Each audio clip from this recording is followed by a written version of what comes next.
بار بار کہتے ہیں کہ یہ سری لنکا بن جائے گا، انتشار آئے گا، لوگ اپنا فیصلہ خود کر لیں گے۔ خان صاحب بالکل آپ ٹھیک کہتے ہیں، لیکن یہ اس وقت ہوگا جب تک اس ملک میں ڈبل سٹینڈرڈز رہیں گے۔ ایک سٹینڈرڈ پہ آپ کو ریلیف ملے اور اسی 62-63 میں دوسروں کے لیے کوئی اور تشریح ہو تو پھر بالکل انتشار آئے گا، اور انتشار آپ کے کہنے سے، آپ کی گیدڑ بھبکیوں سے نہیں آئے گا، کیونکہ آپ نے جس طرح انقلاب لانے کی کوشش کی ہے وہ ہم نے دیکھ لیا ہے۔ جس دن ہم نکلیں گے اور ہمیں مجبور کیا جا رہا ہے، ہمیں ایسے حالات میں مجبور کیا جا رہا ہے کہ ہم ریئیکٹ کریں، اور ویسے بھی پچھلے چند سال میں جو مسلم لیگ نون کے ساتھ ہوا ہے، آئندہ آنے والے دنوں میں خان صاحب آپ کا سامنا نئی مسلم لیگ سے ہوگا۔ یہ وہ مسلم لیگ نہیں ہے کہ ایک گال پہ آپ تھپڑ ماریں اور دوسری آگے کر دیں۔ آپ ایک تھپڑ ماریں گے، آپ کا جواب مکے سے آئے گا۔ ہمیں مجبور کیا گیا ہے، ہمیں اپنی آئی پر آنے کو مجبور کیا گیا ہے، اور یہ مجبور ہم اس لیے ہوئے ہیں کہ اس ملک میں یہ اصول چل رہا ہے، لچا سب سے اچا۔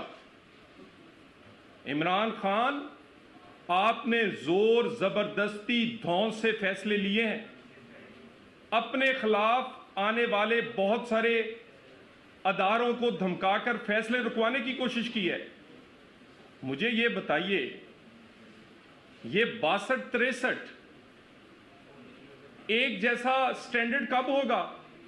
افسوس سے کہہ رہا ہوں، ایک نجائز اولاد کا مالک صادق و امین ہو اور دوسرا اپنے بیٹے سے تنخواہ نہ لے، تاحیات نااہل ہو، ایسا نہیں چل سکتا۔ ایک جیسی تشریح ہوگی، ایک جیسے سٹینڈرڈ پر تشریح ہوگی، اور یہ آپ کو یاد ہوگا کہ ہم تو وہ ہر مشکل، ہر ظلم ہم نے اس پاکستان کے لیے، اداروں کے احترام کے لیے سہا ہے۔ پاناما سے شروع کرتا ہوں۔ پہلے رٹ ہوئی، فریبلس کہہ کر سپریم کورٹ نے خارج کر دی۔ خان صاحب نے دھاوا بولا اسلام آباد پہ، وہی فریبلس رٹ ایکسیپٹیبل ہو گئی۔ ہم نے سر جھکا دیا اس پاکستان کی خاطر۔ پاناما میں واٹس ایپ پہ جے آئی ٹی بنی، پھر سر جھکا دیا۔ نگران جج لگا پاکستان کی تاریخ میں پہلی دفعہ، پھر سر جھکا دیا۔ سرینا کے لفافے میں فیصلہ جج کو پکڑایا گیا، اس نے پڑھ دیا، پھر سر جھکا دیا۔ ذرا فیصلوں کی ٹائمنگ دیکھیں۔ سینٹ کا الیکشن آئے تو میاں نواز شریف کی صدارت کو فارغ کر دیا جائے، قومی الیکشن آئے تو اس سے پہلے میاں نواز شریف اور مریم نواز کو سزا دے دی جائے۔ رات 12 بجے عدالت نے ہمارے امیدوار کو، حنیف عباسی کو سزا دے دی، کیونکہ شیخ رشید ہار رہے تھے۔ توہین عدالت کے فیصلے انہی دور میں آئے جب عام انتخابات ہو رہے تھے۔ ہر دفعہ سر جھکایا اور جھکاتے رہے اس پاکستان کی خاطر، اس لیے کہ اداروں کا احترام سب سے اہم ہے۔ ادارے احترام نہ رہے گا تو ملک میں انتشار آئے گا۔ ہر ظلم، ہر زیادتی کو برداشت کیا، مگر اب یہ چیزیں حد سے نکل رہی ہیں۔ مجھے یہ بتائیے، یہ میں کہاں جاؤں؟ 8 سال سے فیصلہ فورن فنڈنگ کا نہیں آیا، سٹے پر سٹے کیوں ملتے رہے؟ وہ انٹرنیشنل کرپشن کا سکینڈل جو کہ بی آر ٹی پشاور کا ہے، اس پہ سٹے رہے، کسی نے نہیں سنا۔ چند گندی فلمیں بنا کر ان کو دکھا کر گندے فیصلے لیے گئے، گندے ریفرنس بنوائے گئے۔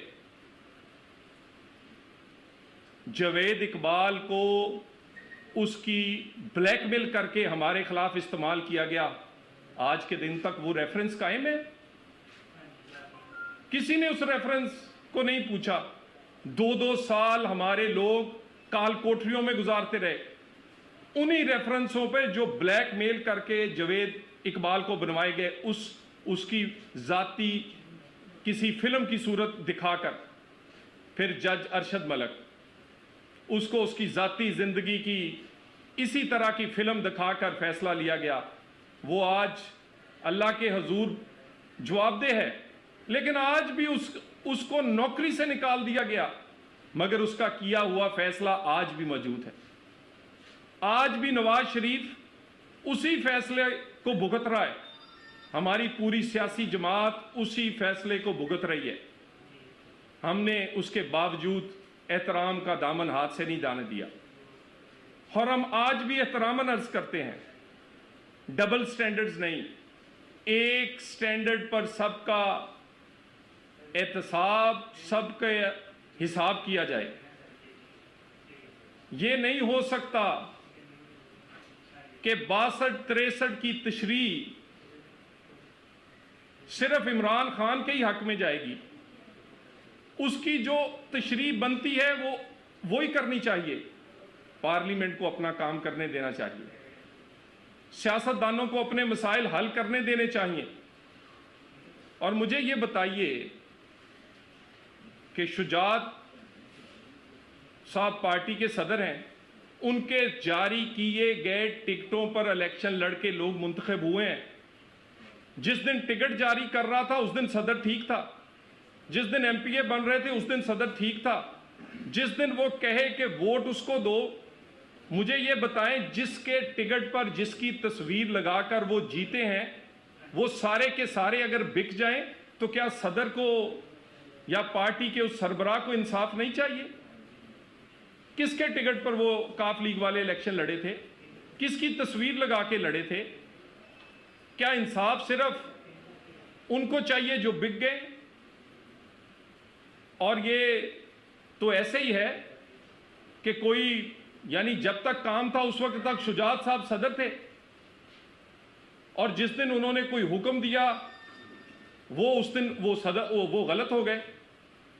تو میری دوبارہ یہ والے جو معاملات ہیں، یہ پچھلے جتنے 25 فیصلے لوگ نااہل ہوئے ہیں وہ ایک صدر کے خط کا احترام عمران خان کا نہ کرنے پہ ہوئے ہیں۔ تو اس لیے اگر اس کی کوئی مزید تشریح یا کوئی اس پر قانون سازی کی ضرورت ہے تو پارلیمنٹ کو کرنے دی جائے۔ خان صاحب نے اگر کوئی معاملہ حل کرنا ہے تو پارلیمنٹ کے اندر ہوگا، ان کی مرضی سے، دھونس سے، ان کی مرضی کے فیصلے اب منظور نہیں کریں گے۔ اور یہ ممکن بھی نہیں ہے کہ یہ قانون اس ملک میں چلے کہ لچا سب سے اونچا، گالی دو اور کام لو۔ یعنی خان صاحب نے کس کو گالی نہیں دی، کس کو برا بلا نہیں کہا، جس کا ان پر احسان ہے ان کے نام لے لے کر انہوں نے نیوٹرل اور پتہ نہیں کون کون سے القابات سے انہیں نوازا ہے۔ کس ادارے آج تک ان سے محفوظ ہے؟ سارے ان کے شر سے ڈرتے ہیں، مگر ان کے شر سے ڈرتے ڈرتے یہ نہیں ممکن کہ ہر چیز فوراً فنڈنگ ہو، یا ان کی ناجائز اولاد والا معاملہ، اس کا بھی فیصلہ آنا چاہیے۔ امریکی عدالت سے لے کر ان کے گھر کے نقشے تک ہر چیز غلط ثابت ہو چکی تھی، مگر صرف کیونکہ وہ زبان سے گالی دیتے ہیں آج تک وہ محفوظ ہیں۔ ایک جیسے سٹینڈرڈ پر، ایک جیسے چیزوں پر ناپا جائے۔ ہمیں مجبور کیا جا رہا ہے کہ ہم بھی وہی رویہ اختیار کریں جو عمران خان کر رہا ہے، وہی لہجہ اختیار کریں جو عمران خان کر رہا ہے۔